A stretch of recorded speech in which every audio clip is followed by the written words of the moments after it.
अगर आप भी चाहते हैं कि LSB प्रेजेंट ऑफिशियल के वीडियो सबसे पहले आप तक पहुंचे तो लाल बटन को दबाकर चैनल को सब्सक्राइब जरूर करें और साथ में बेल आइकन को दबाना ना भूलें।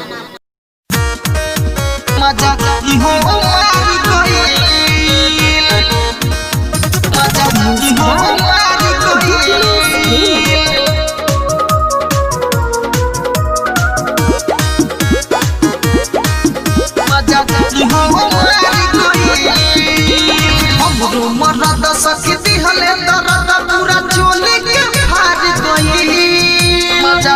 हो मार गई हमरो मरद सकती हले दर्द पूरा चोली के फाड़ गई अके नहीं हर सकी हमरो फटार मजा हो मार गई अके नहीं हर सकी हमरो फटार मजा हो मार गई